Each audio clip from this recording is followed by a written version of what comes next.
Hi, friends. Welcome to our second Monticello for Kids live program.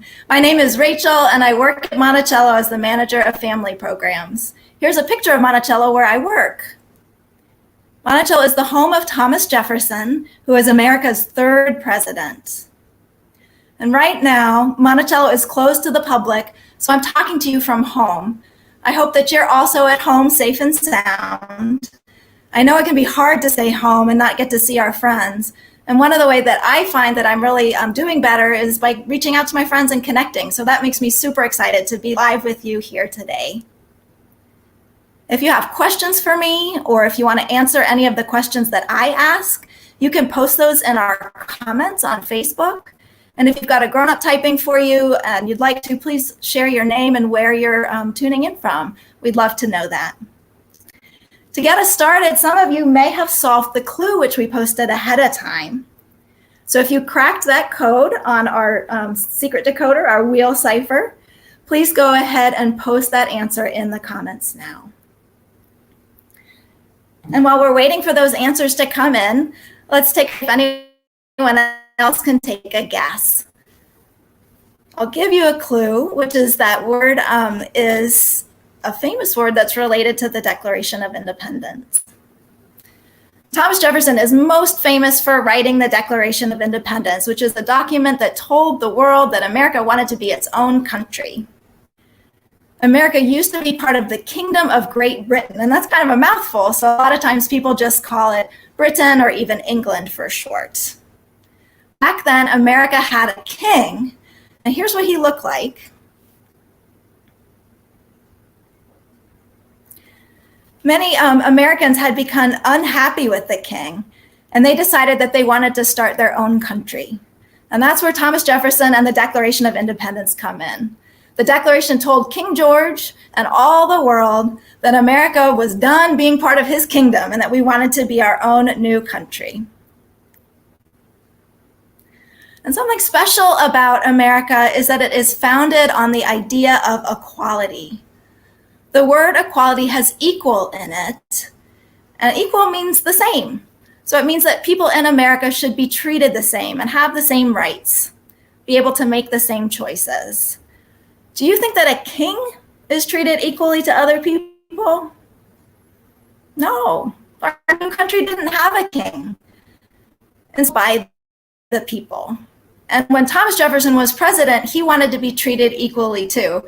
One of the ways he showed that is that he didn't want to celebrate his birthday. Instead, he wanted to celebrate the nation's birthday on July 4th, which is also called Independence Day. July 4th was the day that America adopted the Declaration of Independence.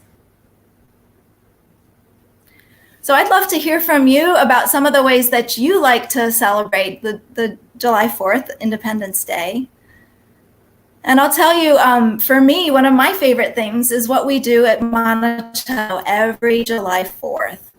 Every July 4th, we invite usually about 80 people to become new citizens of America. These are people from all over the world who come to the West Lawn of Monticello, which becomes an outdoor courtroom, and they make their public decision there that they want to become Americans, become citizens of a new country. It's a very beautiful day. They swear an oath of citizenship. So they make that choice to become Americans. It helps us all to remember what makes our country so special, and the values of the Declaration of Independence that are part of our country. Another way that people long ago used to celebrate the Declaration of Independence, and we still do this at Monticello, is they read the Declaration of Independence out loud. So today, I'd love for us to read together the most famous part of the Declaration of Independence. Here are those words. We hold these truths to be self-evident, that all men are created equal, that they are endowed by their Creator with certain unalienable rights, that among these are life, liberty, and the pursuit of happiness. And reading those words, they sound really beautiful and polished, don't they? But you know, Thomas Jefferson, he had to think about those words. He had to work hard when he was doing that writing. And this is his rough draft of the Declaration of Independence looked like. It was not so smooth and polished. Do you guys ever have to write a sloppy copy for school? This is what his sloppy copy looked like. And I see that we're getting some wonderful answers to how people like to celebrate the 4th of July. We are enjoying going to watch fireworks, going to a parade. I love that Maggie spends time with her grandma and grandpa and get to go to the pool at that hot time of year. That's really fantastic that you find such special ways to get together with your friends and family to celebrate the 4th. And barbecue, that's very close to my heart too. Those are all fantastic ways to celebrate the 4th. So thinking about Thomas Jefferson writing that sloppy copy of the Declaration of Independence, was he writing with a computer? Was he writing with a ballpoint pen? No, he wasn't. This is what he was using to write with. Does anybody know what this is called? It's a special kind of feather pen. So if you know the name of this, go ahead and put that in the comments for me.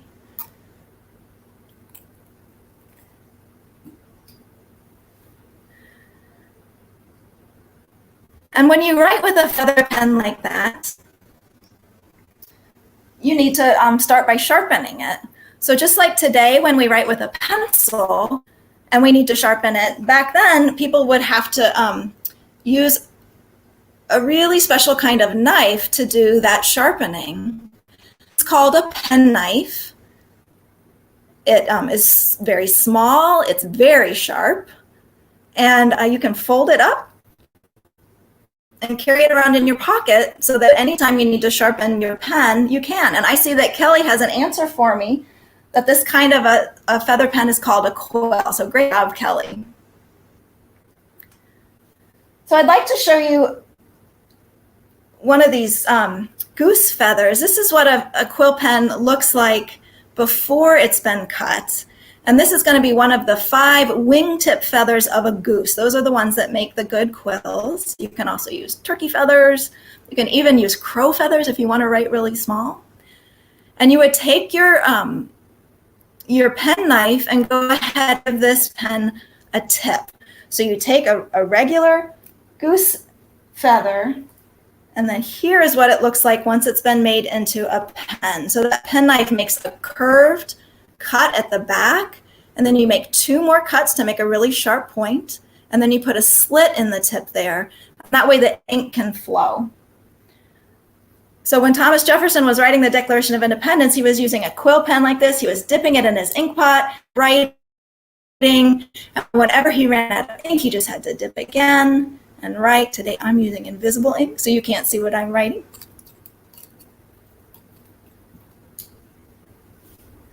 So I imagine that some of you might be wondering where he got his ink from. And I've got another mystery object to share with you all. Take a look at this and let me know what it looks like to you. This is something that people use to make ink. A lot of families had their own recipes for ink. So they would take that object, they would grind it up, and then they would mix it with some other ingredients. And some of those other ingredients were something called vitriol, which you can get by taking something like an old nail or a piece of iron and dissolving it in vinegar. They also put something in ink called gum arabic, which is a kind of stuff that comes from acacia trees. Ooh, great guess, Kelly. So Kelly's guess for what that object is an inkstone. I love it. I'm going to give you another clue, and actually this is something I don't really expect you to know what it is. This object comes from a tree, and the way it comes about is that an insect called a wasp will lay its eggs in the bark of the tree, and then the tree makes this in reaction to those wasps' eggs. So it makes this kind of lump, and this lump, oh, it looks a lot like coal. This lump is called an oak gall.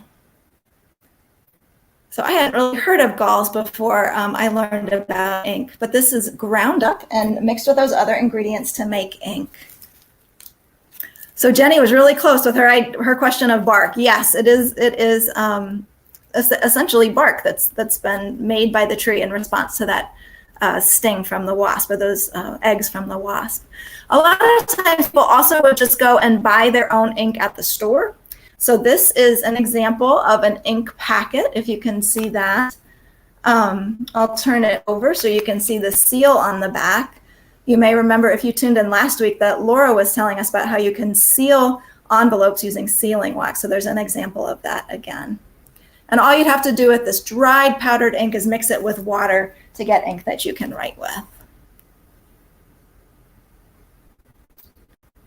So I think that we can all imagine for a moment Thomas Jefferson sitting in one of his rented rooms up in Philadelphia, holding on to his quill pen and thinking, what am I going to write for the Declaration of Independence? How am I going to tell the world that America wants to be its own country? I'm going to read those famous for you one more time.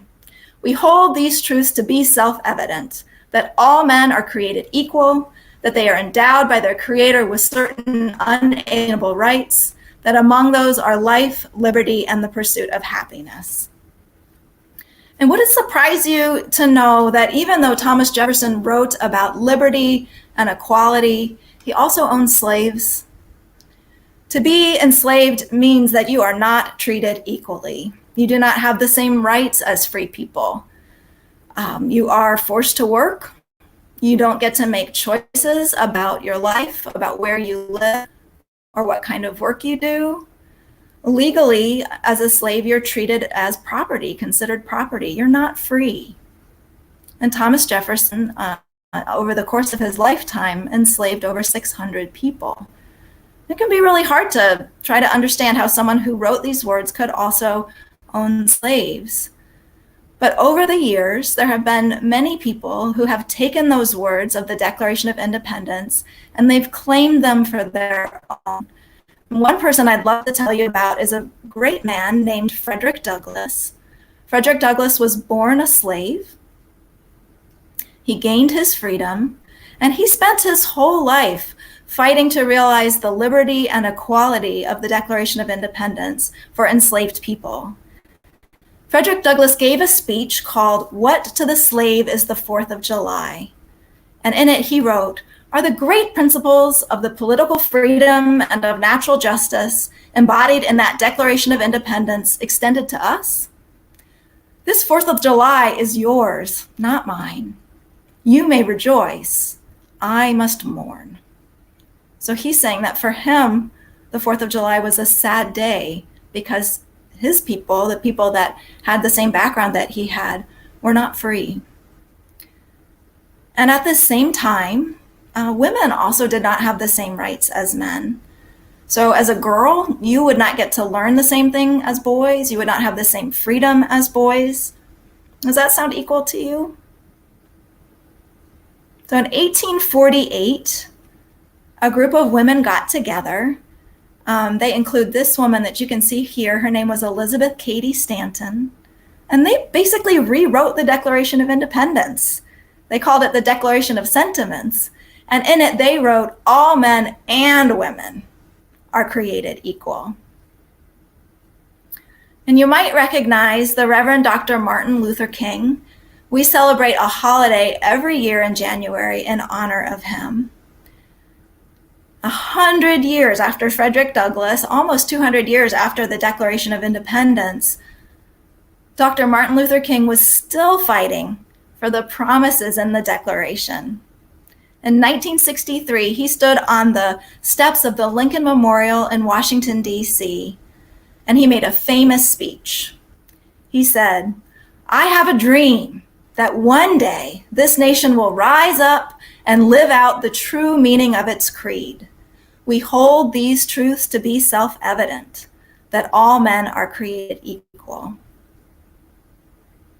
And you and I today have an opportunity. Like these famous people of the past, we can continue to live out the very best promises of the Declaration of Independence, finding ways to make lives of everyone in our country and in our world more equal and more free. So we've got a link that we'll be posting in the comments here for some activities that you can think about and talk about with your families about what the words of the Declaration of Independence mean to us today. And I'm happy if there's any more questions, I'll be happy to answer those for you. We hope that all of our friends who are tuning in with us now will be able to join us next week when we do another Monticello for Kids live stream on Thursday. And again, we'll be posting our resources from today on our website, and you can find that link in the comments. Thank you so much for joining me today. I hope everyone stays safe and well. Look forward to seeing you again soon. Bye-bye.